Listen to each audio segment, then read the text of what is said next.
Hi hello welcome to my channel Rajesh English club. Friends, మన channel ద్వారా ఇంగ్లీష్కి సంబంధించినటువంటి అన్ని టాపిక్స్ డీల్ చేసుకుంటా ఉన్నాం. పర్టికులర్గా టెక్స్ట్ బుక్ లెసన్స్, వాటిలో ఉన్నటువంటి గ్రామరు, వాటి యొక్క పోయమ్స్, సప్లిమెంటరీ రీడరు అన్నీ కూడా మనం చూసుకుంటా ఉన్నాం. అందులో భాగంగా 10th క్లాస్లో మీకు యూనిట్ 1 తీసుకున్నాను. అందులో ఎ లెటర్ టు గాడ్ అనేటువంటి మెయిన్ కాంప్రహెన్షన్, ఈ స్టోరీ అనేటువంటి మీకు క్లియర్గా ఎక్స్ప్లెయిన్ చేశాను. ఐ హోప్ మీరందరూ కూడా దాన్ని అర్థం చేసుకున్నారు అనుకుంటా ఉన్నా. సో మీకు ఏదైనా డౌట్ ఉంటే మరొకసారి వినండి, ఎందుకంటే ఈ లెసన్స్ని అర్థం చేసుకోవడం కూడా చాలా పెద్ద కాన్సెప్ట్ అండి. ఈ ఎన్సీఆర్టీ ఎవరు మామూలుగా ఉండదు, ఓకేనా? సరే, నెక్స్ట్ ఇప్పుడు ఈరోజు మనం తెలుసుకోబోయేది ఏంటంటే డస్ట్ ఆఫ్ స్నో అనేటువంటి ఈ పోయం. చూడ్డానికి చాలా చిన్న పోయం అండి, 2 పారాగ్రాఫ్స్ ఉన్నాయి అంతే, 2 స్టాంజెస్. కానీ దీంట్లో ఉన్నటువంటి ఇన్నర్ డెప్త్ మీనింగ్ ఒకసారి ఆలోచిస్తే అంత ఆషామాషిగా ఉండదు, చాలా యూజ్ఫుల్గా ఉంటుంది. ఎవరైతే డిప్రెషన్లో ఉన్నారో, ఎవరైతే వరీ అవుతూ ఉంటారో గడిచిన వాటికి సంబంధించి, వాళ్ళల్లో చేంజ్ ఆఫ్ మూడ్ అనేటువంటిది కలిగించేటువంటి one of the famous poem ఇది. మన రాబర్ట్ ఫ్రాస్ట్ రాసినటువంటి డస్ట్ ఆఫ్ స్నో అనేటువంటి ఈ పోయం. సో కాబట్టి దీన్ని జాగ్రత్తగా అర్థం చేసుకోండి. లైన్ బై లైన్ నేను ఎక్స్ప్లెయిన్ చేస్తూ ఉంటాను. దాని యొక్క ఇన్నర్ మీనింగ్ కూడా నేను చెప్తాను, దాని యొక్క డెప్త్ మీనింగ్ నేను రివీల్ చేస్తాను. సో మీరందరూ కూడా దీని గురించి క్లియర్గా తెలుసుకోండి, వాటిని మనం డైలీ లైఫ్లో ఆచరించండి. దీనితో పాటు దీని యొక్క క్వశ్చన్స్ ఆన్సర్స్ అనేటువంటి డీల్ చేస్తూ ఉన్నాం. ఇక్కడ 3 క్వశ్చన్స్ అనేటువంటి ఇచ్చాడు. సో సెకండ్లో మళ్ళీ 3 క్వశ్చన్స్ ఉన్నాయి. సో వాటి యొక్క మీనింగ్ కూడా చెప్తాను. నేను వాటిని ఆన్సర్స్ కూడా రెడీ చేశా. సో వాటిని చూసి మనం క్లియర్గా నేర్చుకుంటే మరి రాబర్ట్ ఫ్రాస్ట్ రాసినటువంటి, అంటే మనోడు రాసినటువంటి ఈ పోయం యొక్క సార్థకత అనేటువంటిది నెరవేరుతుంది. సో ఓకేనా అండి? సో జాగ్రత్తగా వినండి. ముందు నేను చదువుతాను, చూడండి. The way a crow shook down on me the dust of snow from a hemlock tree has given my heart a change of mood and saved some part of a day I had rued.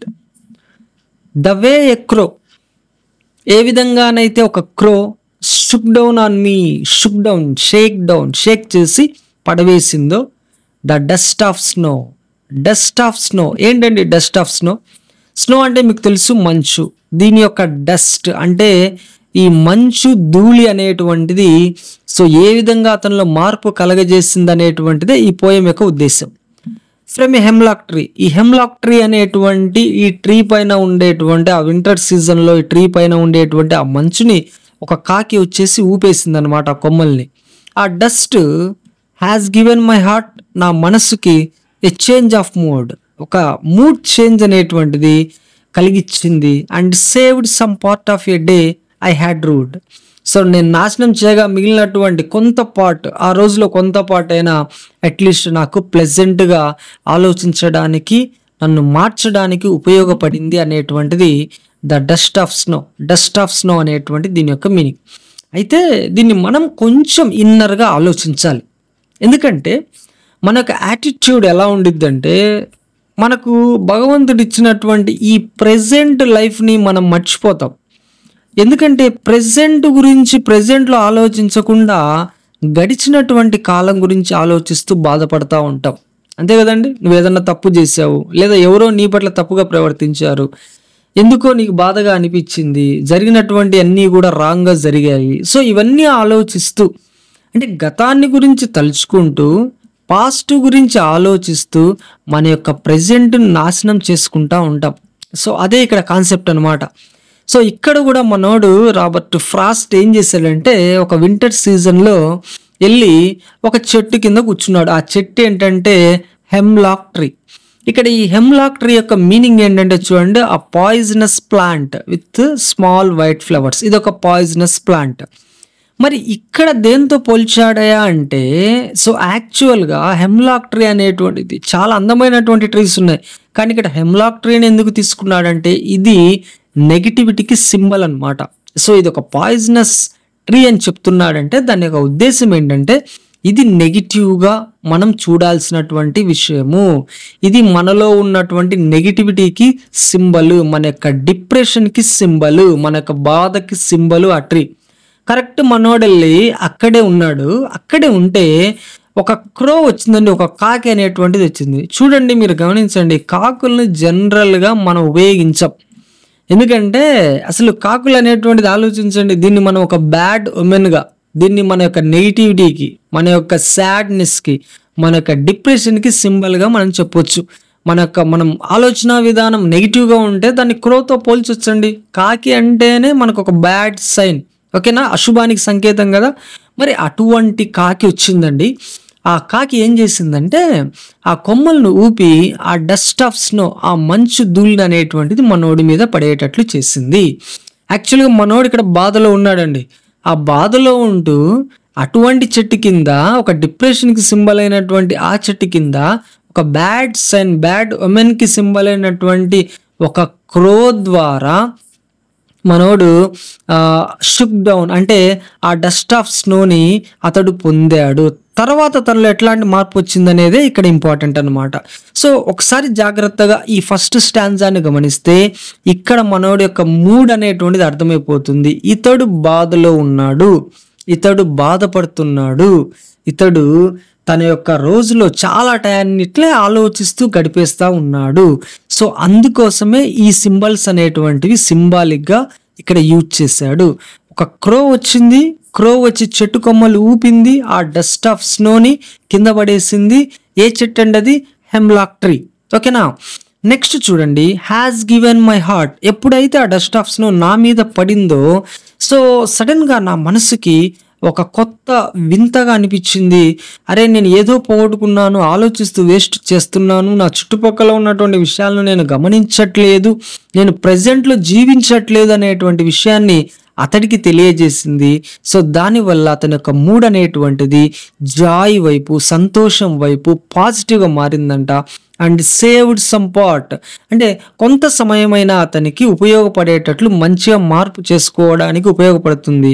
Of a day I had rued, అతను చాలా time ఇట్లా బాధపడుతూ waste చేశాడు. At least ఇప్పుడైనా సరే అతడు కొంత సమయాన్ని పాజిటివ్గా, సంతోషంగా, చుట్టూ ఏం జరుగుతుందో తెలుసుకోవడం కోసం, అదేవిధంగా ప్రజెంట్లో తను ఏం చేయాలి, హ్యాపీగా ఎలా ఉండాలి, గడిచిన దాని గురించి ఊరికి బాధపడుతూ కూర్చుంటే లాభం లేదు, సో ప్రజెంట్ చేయాల్సింది మనం చేయాలి, సంతోషంగా ఉండాలి అనేటువంటి మూడ్ని అతన్ని కలిగజేసింది ఈ క్రో. అంటే దీని అర్థం ఏంటంటే, సో మన జీవితంలో చాలా రకాలైనటువంటి నెగిటివ్స్ జరుగుతూ ఉంటాయండి. మనం అనుకున్నది జరగకపోవచ్చు, అనుకున్నటువంటి వాళ్ళు మనల్ని మోసం చేయొచ్చు, మనం చేసిన పని రాంగ్గా అది పోట్రీ కావచ్చు, లేదా మనం ఏదైనా తప్పు చేయొచ్చు. ఏది చేసినా గుర్తుంచుకోండి, గడిచినటువంటి పాస్ట్ని మనం తీసుకురాలేము, ఆ విషయాన్ని గుర్తుంచుకోండి. సో ఇక్కడ బాధపడుతున్నటువంటి రాబర్ట్ ఫ్రాస్ట్, అదేవిధంగా ఆ క్రో, హెమ్లాక్ ట్రీ, ఈ మూడు కూడా ఒకే విధంగా ఉన్నాయి, ఒకే బోట్లో ట్రావెల్ చేస్తున్నట్లు లెక్క. ఎందుకంటే ఇది ఒక బ్యాడ్ సైన్కి సింబల్, క్రో ఒక అశుభానికి చిహ్నం. అటువంటి అశుభం నుంచి కూడా మనం బాధపడేటువంటి మన గతంలో నుంచి కూడా పాజిటివ్నెస్ని మనం చూడాలి, అంతే కదండి. సో ఏదో జరిగింది, మీరు అనుకున్నట్లు జరగలేదు, జరగనంత మాత్రాన ప్రతి ఒక్కటి అంతే, నా లైఫ్ ఇంతే, నా జీవితం ఇంతే అని బాధపడుతూ కూర్చుంటే పని అవుతుందా? మీరు కొంచెం పాజిటివ్గా ఆలోచిస్తే ఆ పాస్ట్లో కూడా, ఆ చండాలమైనటువంటి ఆ పాస్ట్లో కూడా, బాధాకరమైనటువంటి మీ గతంలో కూడా మనం మంచిని చూడొచ్చు, సంతోషాన్ని చూడొచ్చు అనేది దీని యొక్క కాన్సెప్ట్, అంతే కదండి. ఈ క్రో మన గడిచినటువంటి గతాన్ని మీతోటి మీరు పోల్చుకోండి. ఈ కాకి అనేటువంటి అశుభానికి చిహ్నమైనట్లే మీ గడిచినటువంటి గతంలో కూడా, సో ఆ బ్యాడ్ సిచ్యువేషన్స్లో కూడా ఇక్కడ క్రో ఇతనికి హెల్ప్ చేసింది. సో ఆ సిచ్యువేషన్స్లో కూడా పాజిటివ్నెస్ అనేటువంటిది ఉందండి, మీరు చూడాలనుకుంటే. సో క్రో ఏ విధంగానైతే ఆ డస్ట్ ఆఫ్ స్నో ఇతని మీద పడేసేటట్లు చేసి అతని యొక్క మూడ్ని చేంజ్ చేసిందో, గడిచినటువంటి మన యొక్క గతంలో కూడా మంచి విషయం అనేటువంటిది ఉంటుంది. ఆ మంచి విషయాన్ని మీరు తీసుకొని మన యొక్క మూడ్ని, మన యొక్క హార్ట్ని పాజిటివిటీ వైపు మనం మళ్ళించాలి. అంతేగాని దాన్ని ఆలోచిస్తూ మనం కూర్చొని బాధపడుతూ ఉంటే ప్రజెంట్ మన యొక్క లైఫ్ సంకనాకి పోయిద్ది అనమాట. ఆల్రెడీ మనోడు ఆ డేలో చాలా సమయాన్ని ఇట్లా బాధపడుతూ వేస్ట్ చేశాడు. అట్లీస్ట్ ఇప్పుడు ఆ డస్ట్ ఆఫ్ స్నో ఏం చేసిందండి, అతని యొక్క మూడ్ చేంజ్ చేసింది, అతని యొక్క మనస్సుకు సంతోషాన్ని, జాయ్ని కలగజేసింది. అంటే గతానికి సంబంధించి కూడా మన యొక్క వరస్ట్ సిచ్యువేషన్స్లో కూడా మనం పాజిటివిటీని వెతకొచ్చు. ఎప్పుడండి, మీరు పాజిటివ్గా ఉంటే. సో అటువంటి పాజిటివ్నెస్ని ఇతను నెగిటివ్ ఐటమ్స్ నుంచి పొందాడు అంటే దాని అర్థం ఏంటి, ఖచ్చితంగా మనం వీటిలలో కూడా మనం మంచిని వెతకొచ్చు. సో మనకు చూసే ఉద్దేశం ఉన్నట్లయితే మన యొక్క గడ్డు పరిస్థితుల నుంచి కూడా మంచి విషయాన్ని మనము వెతుక్కోవచ్చు అనేటువంటి దీని యొక్క కాన్సెప్ట్. ఇక్కడ ఉండేటువంటి ఈ హెమ్లాక్ ట్రీ అనేటువంటి దేనికి సింబల్ అండి, మీకు చెప్పాను నేను ఆల్రెడీ. హెమ్లాక్ ట్రీ అనేటువంటిది ఒక పాయిజనస్ ప్లాంట్ అనమాట. అంటే ఇది కూడా నెగటివిటీకి సింబల్, ఒక విషపూరితమైనటువంటి చెట్టుతోటి పోల్చాడు. సో ఈ నెగిటివ్నెస్ నుంచి కూడా మనము పాజిటివ్నెస్ని పొందడం అనేటువంటిది మన చేతుల్లో ఉంది. దానికి ఈ డస్ట్ ఆఫ్ స్నో అనేటువంటిది కొంత సహాయపడింది ఇతడికి అనేటువంటిదే ఈ పోయం యొక్క కాన్సెప్ట్. ఐ హోప్ మీకు ఇంకా క్లియర్గా అర్థమైంది అనుకుంటాను, మీకు ఏ డౌట్ అనేటువంటిది ఉండదు. సో ఏదేమైనా ఇది మటుకు మనం జాగ్రత్తగా గుర్తుంచుకోవాలి. ఇంత డెప్త్ మీనింగ్ ఉంది. మీరు పైన చూస్తే ఓకే కాకి వచ్చింది, ఊపింది, పడేసింది, లేదా మూడ్ చేంజ్ అయింది, కానీ అసలు దీని యొక్క కాంటెస్ట్ ఏంటి, దీని యొక్క ప్రీ ఇన్ఫో ఏంటి అనేటువంటిది. సో ఇదన్నమాట విషయం. సో ఇక్కడ చూడండి, ఈ రూడ్ అనేటువంటి ఈ మాటకు అర్థం వచ్చేసి హెల్డ్ ఇన్ రిగ్రెట్, అంటే బాధపడుతూ కూర్చోవడం. ఓకేనండి, సరే అండి, ఇది దీని యొక్క మీనింగ్. ఇప్పుడు మనము దీంట్లో ఉన్నటువంటి క్వశ్చన్ అండ్ ఆన్సర్స్ అనేటువంటి చూద్దాము. సో చూడండి, ఇక్కడ రాశాను. So thinking about the poem, ఇక్కడ మనకు ఒక క్వశ్చన్ అనేటువంటిది ఇచ్చాడు, మీరు ఒకసారి చూడండి, అక్కడ టెక్స్ట్ బుక్ లో కూడా ఉంది. So what is the dust of snow, అసలు డస్ట్ ఆఫ్ స్నో అంటే ఏంటి, what does the poet say has changed his mood, ఏంటి తన మూడ్ను మార్చింది అన్నాడు. How has the poet's mood changed, అతని యొక్క మూడ్ ఎలా మారింది అనేటువంటిది ఇక్కడ మనం చూద్దాం. The dust of snow means the fine particles of flakes of snow, మీకు చెప్పాను నేను. సో ఈ మంచు యొక్క ఫైన్ పార్టికల్స్ అంటే ఒక ధూళి అనమాట. సో మంచు ఉంటుందండి, ఆ మంచు సడన్గా పడినప్పుడు కావచ్చు, సో అది ఆ పడే వేగాన్ని బట్టి ఆటోమేటిక్గా దానిపైన ఉన్నటువంటి ఆ ఫైన్ పార్టికల్స్, ఆ ఫ్లేక్స్ అనేటువంటివి, ఆ పలుచని రేకులు లాంటి ఆ యొక్క మంచు ధూళి అనేటువంటిదే ఈ dust of snow. Okay, the sudden shower in the form of the dust of snow changed the poet's mood. Sudden గా పైనుంచి పడినటువంటి ఆ డస్ట్ ఆఫ్ స్నో యొక్క షవర్ ఉందే, అంటే చిన్న జల్లు మాదిరి పడినటువంటి ఆ షవర్ తోటి ఇతడు సడన్ గా తన యొక్క మూడ్ అనేటువంటిది మార్చుకున్నాడు, అది మార్చేసింది అనేటువంటిది దీని concept. The poet's mood changed from sad to happy, మీకు చెప్పాను నేను.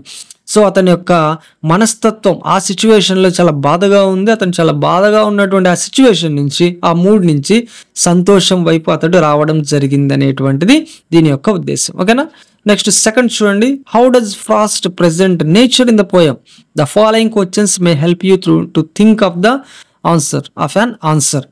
సో ఫస్ట్ చూడండి, క్వశ్చన్ ఏమి ఇచ్చాడు. What are the birds that are usually named in poems, do you think a crow is often mentioned in poems, what images come to your mind when you think of a crow. So యాక్చువల్గా బర్డ్స్ని మన poets use చేస్తూ ఉంటారు పోయమ్స్లో, but ఎప్పుడైనా చూసారా ఒక crony ఉపయోగించడం? So ఇది వినంగానే మీ మనసులో ఎటువంటి ఆలోచనలు వచ్చాయి అనేటువంటిది చెప్తా ఉన్నాడు. So generally poets take the birds known for their beauty like peacock, parrot, cuckoo and myna. జనరల్గా మన పోయిట్స్ పోయిటిక్గా చెప్పేటప్పుడు సో ఈ 4 మెయిన్ ఈ 4 బర్డ్స్ని చెప్తా ఉంటారు. సో ఇవి దానికి ప్రత్యేకమైనటువంటి బ్యూటీని కలిగి ఉంటాయి కాబట్టి వీటిని యూజ్ చేస్తూ ఉంటారు. So I don't think a crow is often mentioned in poems. నాకు తెలిసినంత వరకు క్రోని అసలు పోయమ్స్లో వాడడం అనేటువంటి చాలా rare. So I think crow is believe to be a symbol of bad omen. So మీకు ఇందాక చెప్పాను, అశుభానికి చిహ్నం అనేటువంటిది క్రోగా మనం భావిస్తూ ఉంటాం. Thinking of a crow brings very depressing or sorrowful pictures to our mind. So మనము కాకిని ఊహించుకోగానే మనలో ఆ రకమైనటువంటి డిప్రెషన్ ఫీలింగ్, ఆ సారఫుల్ ఫీలింగ్ అనేటువంటిది కలుగుతూ ఉంటుంది. కాబట్టి మనం క్రోని యూజ్ చేయం, బట్ ఇక్కడ సిచ్యువేషనల్గా రాబర్ట్ ఫ్రాస్ట్ యూజ్ చేశాడు. నెక్స్ట్ దీంట్లో సెకండ్ చూడండి. Again, what is a hemlock tree, why doesn't the poet write about a more beautiful tree such as an maple or an oak or A pine. So ఇక్కడ కూడా hemlock ట్రీని ఎందుకు use చేశాడు, అసలు ఎందుకని చాలా బ్యూటిఫుల్ ట్రీస్ అనేటువంటివి ఉన్నాయి, వాటిని వదిలేసి దీన్ని ఎందుకు యూజ్ చేశాడు అనేటువంటిది అడిగాడు ఇక్కడ. సో ఇక్కడ చూడండి, hemlock tree is a poisonous plant. Hemlock tree అనేటువంటిది ఒక పాయిజనస్ ప్లాంట్ అండి, స్మాల్ వైట్ ఫ్లవర్స్ తోటి కలిగి ఉంటుంది. He doesn't want to write about the beautiful trees like maple, ఓక్, పైన్. యాక్చువల్గా అతను రాయాలనుకోలేదు, ఎందుకంటే ఇక్కడ మన పోయట్ యొక్క మూడ్ని చెప్పడం కోసము ఇటువంటి పాయిజనస్ ట్రీ అనేటువంటిది మనం తీసుకున్నాడు, ఎందుకంటే ఇక్కడ సంతోషంగా లేడు కదా. సో అందుకని చెప్పేసి అనమాట ఇక్కడ ఈ కైండ్ ఆఫ్ ట్రీని తీసుకున్నాడు. Next third, what do the crow and hemlock represent? Joy or sorrow? దేన్ని తెలియజేస్తాయండి క్రో మరియు హెమ్లాక్ ట్రీ? సో మీకు ఆల్రెడీ నేను చెప్పాను, ఇవి సారోను మనకు రిప్రజెంట్ చేస్తాయి. What does the dust of snow that the crow shakes off a hemlock tree stand for? The crow and hemlock tree represent sorrow and depression. మీకు చెప్పాను ఆల్రెడీ, ఈ రెండు కూడా బ్యాడ్ సైడ్ ని, డిప్రెషన్ తెలియజేస్తాయి, బాధను తెలియజేస్తూ ఉంటాయి.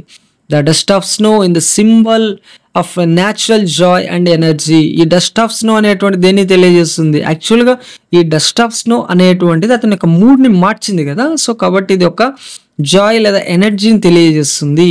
The dust of snow that the crow shakes off a hemlock tree means passing through the sad and depressing moments into full of joy and optimism. So యాక్చువల్గా ఈ డస్ట్ ఆఫ్ స్నో అతని మీద పడంగానే అతని యొక్క బాధ నుంచి అతడు ఎట్లా మారిపోయాడండి? జాయ్ అండ్ ఆప్టిమిజం అంటే ఆశావాదంగా, అరే నేను చాలా టైం వేస్ట్ చేశాను, సో ఇక మీదటన్నా అట్లీస్ట్ నేను సంతోషంగా ఉంటాను అనేటువంటి ఫీలింగ్ని కలిగజేస్తాయి. అంటే బాధ నుంచి పాజిటివిటీ వైపు, ఆప్టిమిజం వైపు, జాయ్ వైపు మళ్ళించాయి ఇక్కడ డస్ట్ ఆఫ్ స్నో అనేటువంటిది. ఓకేనా? నెక్స్ట్ థర్డ్ క్వశ్చన్ చూడండి. Have there been times when you felt depressed or hopeless? Have you experienced a similar moment that changed your mood that day? Yeah, యాక్చువల్గా మీకు కూడా ఇట్లాంటి సిచ్యువేషన్ ఏమన్నా ఎదురైందా? అట్లాంటప్పుడు ఇట్లానే ఏమన్నా జరిగిందా అనేటువంటి అడుగుతా ఉన్నాడు. So there have been many when I fell depressed or hopeless. యాక్చువల్గా ఇట్లాంటి చాలా జరుగుతూ ఉంటాయి, నాకు కూడా చాలా జరిగాయండి. నిజంగానే ఇట్లాంటి సిచ్యువేషన్స్ మనం ఫేస్ చేస్తూ ఉంటాం. Such moments were aroused by those sometimes and sometimes others sometimes due to my own conduct. So ఒక్కొక్కసారి ఇతరుల వల్ల జరగవచ్చు, ఒక్కొక్కసారి మనంతటా మనమే ఆలోచనలో పడిపోవచ్చు, చెప్పలేము అనమాట. Once I was upset and went out for ఒకసారి నాకు కూడా ఇట్లా అప్సెట్గా అనిపించింది. సో అలా వాకింగ్కి వెళ్ళాను.